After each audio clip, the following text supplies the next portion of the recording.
j'adore, je le veux. Est-ce que c'est ça pour vous, l'hypnose ou la transe hypnotique? Pour beaucoup de gens, ça ressemble à peu près à ça. Ou encore, ils ont l'image de quelqu'un qui fait la poule sur une scène en quelque part. C'est seulement une petite partie de ce que l'hypnose peut faire. L'état de transe est naturel chez tous les êtres humains. En fait, tout le monde peut être hypnotisé. Ceux qui vont faire la poule sur une scène font partie de 10 à 15 % de la population qui sont exceptionnellement suggestibles. Eux vont être utilisés en hypnose de scène, mais l'hypnose, c'est tellement plus que ça. Pourquoi tout le monde peut être hypnotisé? Tout simplement parce que c'est un état que tous les êtres humains vivent au quotidien.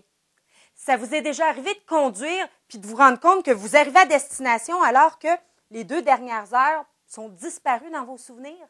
Vous étiez en état de transe à ce moment-là. Vous avez déjà lu un livre ou écouté de la musique en perdant toute notion du temps? Encore une transe. Ou parler avec quelqu'un au téléphone en griffonnant des petits dessins ou des trucs sur le calepin? Encore un état de transe. Mais c'est quoi la transe exactement? Mais c'est relativement simple. Saviez-vous qu'à l'intérieur de vous, il y a en fait 3 personnes qui cohabitent? Il y a le moi rationnel ou l'ego. On peut l'appeler le robot. Lui, c'est lui qui pense puis qui prend en charge toutes vos pensées de la vie quotidienne. Puis, vous avez le jeune moi. Le jeune moi est tout puissant. C'est lui qui régule les battements de votre cœur, votre respiration, la coagulation sanguine ou les hormones dans le corps. Par contre, il y a un âge mental et émotif d'environ 4 ans.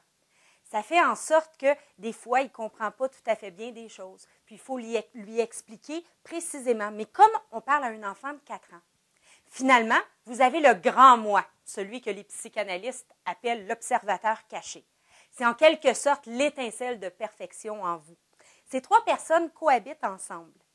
Mais pour revenir à l'hypnose, c'est quoi l'hypnose exactement? C'est l'art de dire au moi rationnel « écoute, mais sans t'en soucier » et de s'adresser directement au jeune moi de manière à lui dire « change tel comportement, change telle peur ».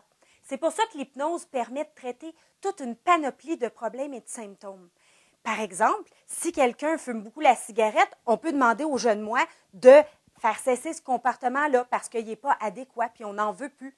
De même pour à peu près n'importe quel élément auquel on peut être dépendant, que ce soit la nourriture, le chocolat, l'alcool ou n'importe quelle drogue.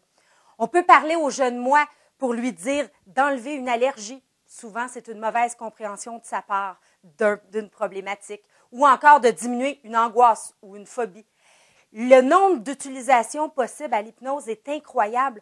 On peut même demander au jeune moi d'anesthésier une partie du corps et il va le faire instantanément. Alors, l'hypnose, c'est quoi? C'est tout simplement l'art de parler au jeune moi pour l'orienter vers des comportements souhaitables. Vous désirez en savoir un petit peu plus, puis découvrir comment vous pouvez utiliser l'hypnose pour aider les autres et vous aider vous-même? J'ai écrit un e-book sur le site web qui est totalement gratuit, qui s'appelle « Activez vos pouvoirs de guérison avec l'hypnose ». Ça va vous donner un avant-goût du potentiel de cette technique-là.